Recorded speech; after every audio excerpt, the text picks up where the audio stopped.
Vamos a sumar a un invitado más en el móvil. Él es infectólogo de la Universidad de Chile, el doctor Miguel O'Ryan, que está con nosotros en forma virtual. Doctor, muy buenos días. Gracias por estar con nosotros. Y la primera pregunta tiene que ver con esta realidad que estábamos viendo recién en pantalla, que es una realidad que lamentablemente se repite todos los días en nuestro país. Personas que tienen que ir a cobrar su pensión, tienen que ir a cobrar su jubilación, tienen que salir a trabajar. ¿Qué podemos hacer frente a esta realidad en una pandemia como la que estamos viviendo? Sí, bueno, en primer lugar, muchas gracias por invitarme al programa para conversar con la audiencia y tratar de transmitir algunos mensajes que pensamos que del lado de la salud, la epidemiología, la infectología es importante que la población conozca e internalice. Obviamente uno ve estas imágenes y se acongoja por muchos motivos, ¿no es cierto? Que nuestra población, nuestros adultos mayores tengan que estar haciendo estas colas largas para hacer sus trámites o conseguir los recursos que necesitan para vivir. Es complejo, es muy duro y va a ser, por supuesto, bastante más duro en la situación que está viviendo el país ahora, donde todas las personas que pueden trabajar no lo pueden hacer porque se están cuidando. ¿Cuál es el primer mensaje quizás para transmitirle a la teleaudiencia que, siendo a veces inevitable estas situaciones, porque es el diario vivir que nos obligan a ello, en la medida que cada uno vayamos tomando en nuestra conciencia individual, al momento de salir de la casa, que el mejor antídoto, el mejor remedio para este virus es mantener una distancia de 1,5 metros con otras personas a quienes no conozco y no sé si pueden estar o no infectados, inadvertidamente, sin saberlo ellos también, pero que pueden estar infectados y me puedan transmitir el virus, ese es el mejor remedio. Entonces, si estoy obligado a ir a hacer una cola o fila porque no me queda otra, o estoy obligado a ir a una oficina, en la medida que yo tenga en mi conciencia el saber que el mejor remedio, junto con ponerme la mascarilla, pero más importante, es tratar de mantener esa distancia, y lo podemos hacer, si es cosa que lo tengamos aquí internalizado, vamos a estar dándole la mejor batalla a este virus para evitar que vaya pasando de una persona a otra, que es como se mantiene vivo en la población este virus. Doctor, vamos a abrir la conversación aquí. Está con nosotros el doctor Ristori, urgenciólogo de la clínica Indisa, y preguntarle a usted, doctor, por las declaraciones del gobierno respecto de esta nueva normalidad, que tal vez ha llamado mucha confusión. ¿Le parece que es un mensaje correcto dar en este minuto de la pandemia? La verdad, Diana, es que yo creo que sí. Yo pienso que los chilenos, el mundo en general, pero los chilenos en este caso, tienen que acostumbrarse a que tenemos que aprender algunas lecciones a partir de lo que ha pasado. Desde luego, la vulnerabilidad que tenemos ante un ente microscópico que ni siquiera somos capaces de ver y que ha sido capaz de poner el mundo al revés, digamos. Pero por otra parte, también tenemos que aprender y entender que el virus va a quedarse con nosotros durante mucho tiempo. La verdad es que la única manera de que eso no pase es que sepamos, y no lo sabemos, que aquellas personas infectadas generen inmunidad permanente, como el caso del sarampión, por ejemplo. Claro. Y por lo tanto, una vez que tengamos una tasa de contagiados más o menos grande, podemos considerar que la población está protegida. Y la otra posibilidad es una vacuna, que no la vemos hasta muchos meses y probablemente un año más. Entonces, mientras eso ocurre, el virus va a circular y tenemos que aprender a vivir con esa realidad. De manera que este tema, que muy bien mi colega señalaba ahí, del distanciamiento social, del uso de la mascarilla, de evitar las aglomeraciones, de las precauciones en el transporte público, en un país que tiene que ir volviendo de alguna manera a la normalidad, porque tampoco podemos vivir cuarentenados durante años, ¿ya? Va a tener que hacer entender a la gente que tenemos que vivir una realidad distinta. A eso se refiere. Sí, obvio. Doctor, mire, yo no quiero caer una cosa básica, pero me parece importante. Cuando el doctor O'Ryan aquí hablaba sobre la importancia de mantener el distanciamiento social. 1,5 metros, dijo el doctor. 1,5 metros, que es algo que tenemos que internalizar, que tenemos que aprender, lo tenemos que dejar para siempre. Fíjese que he visto con preocupación algo, a lo mejor estoy equivocado, pero espero que no.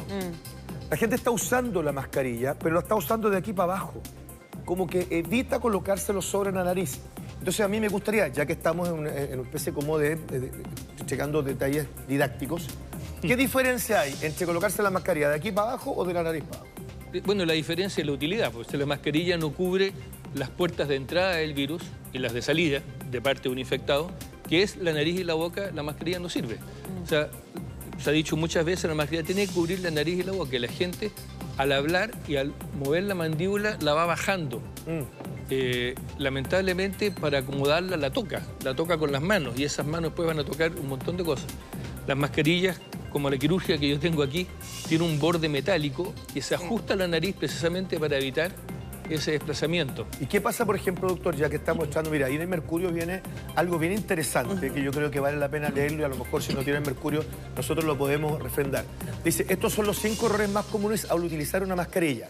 Usted está diciendo una cosa que también es bien cierta. Nosotros nos ponemos la mascarilla idealmente desde la nariz hacia abajo. Sin embargo, nuestras manos están permanentemente sobre superficies, mesas, los carros del supermercado. ¿Qué pasa cuando nosotros nos llevamos las manos a la mascarilla? Porque es otra cosa. La manipulamos, no solamente el elástico, la tocamos. ¿Eso también incurre en un error?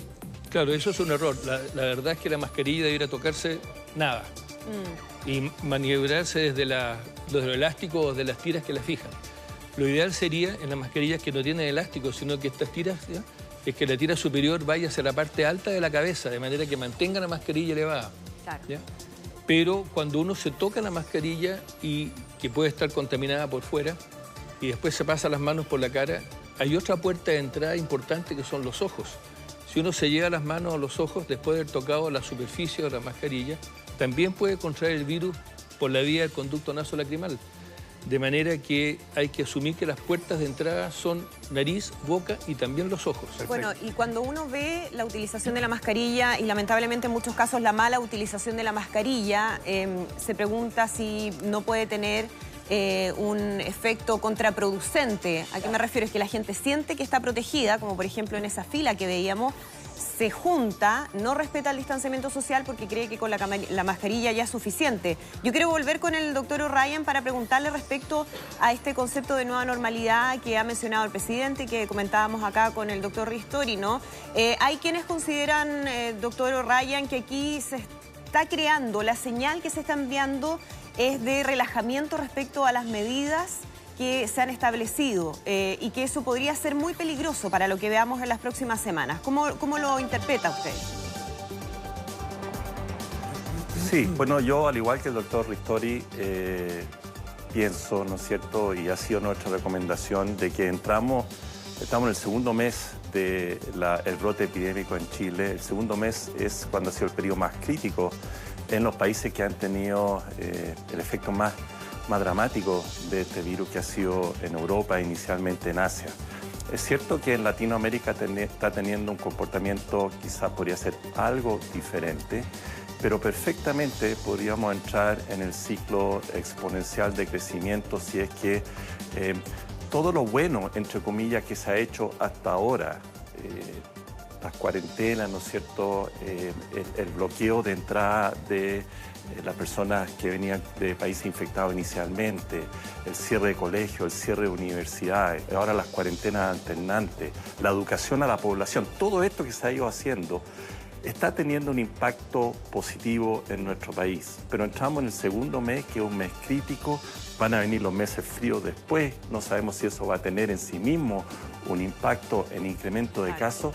Entonces el mensaje sigue siendo exactamente el mismo y el que dice el doctor Ristori, y esto es lo que la población tiene que entender. Claro.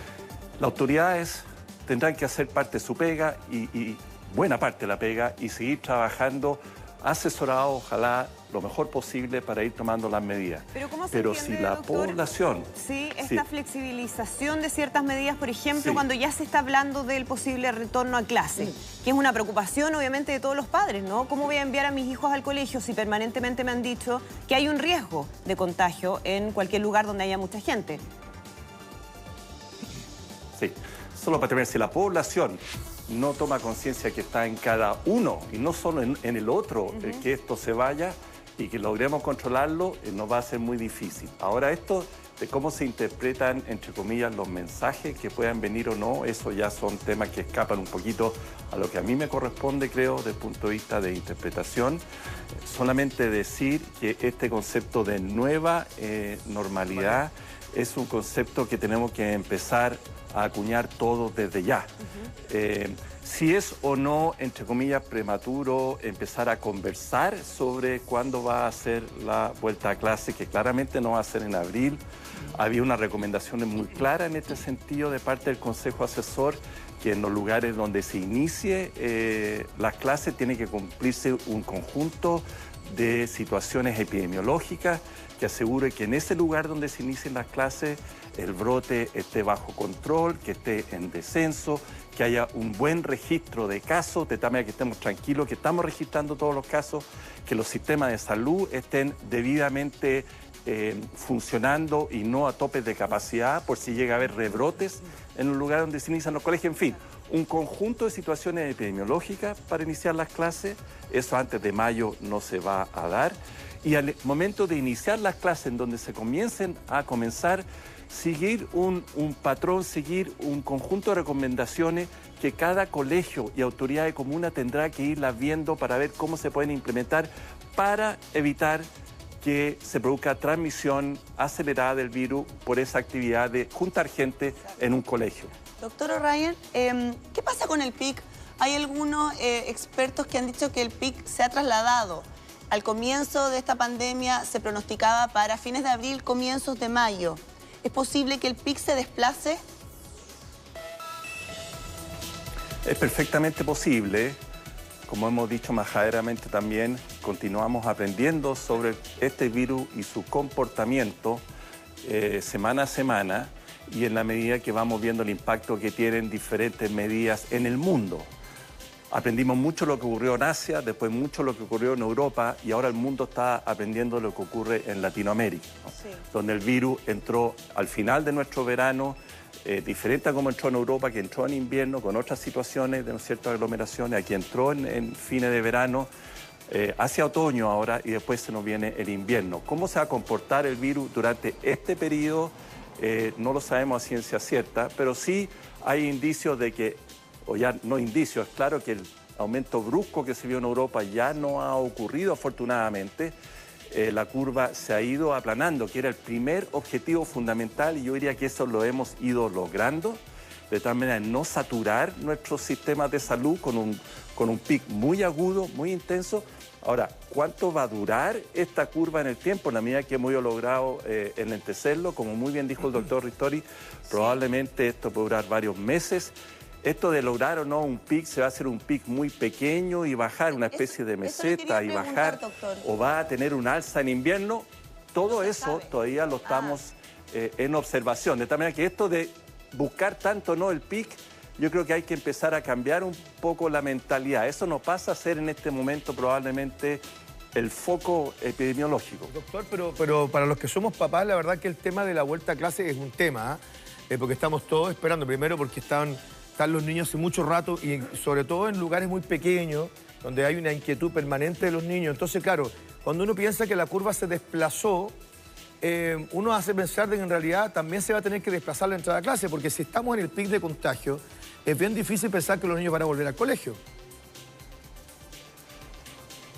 Claro, para que son papás y para los que somos abuelos. Muy importante también, claro, la vuelta a los niños. Sí.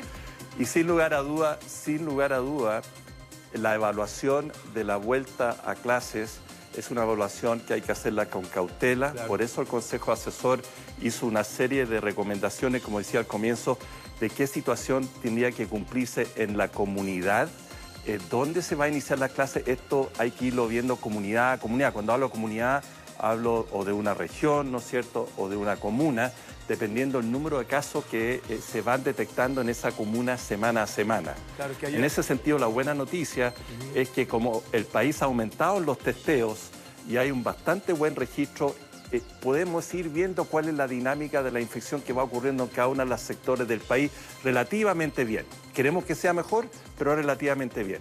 Y con eso, y la tranquilidad quizás para los papás, o el mensaje para los papás, es que el inicio de clases, por lo menos bajo las recomendaciones nuestras como Consejo Asesor, que no debe ocurrir hasta que se cumpla un conjunto de situaciones que dé cierta tranquilidad, que esa vuelta a clase va a ser una vuelta que va a ser en un ambiente controlado de la epidemia en ese sector, con un muy buen monitoreo y con esta nueva normalidad que está ya empezando a acuñar, estas nuevas situaciones que vamos a tener que vivir también en los colegios, adaptando medidas que se han propuesto para evitar la transmisión del virus.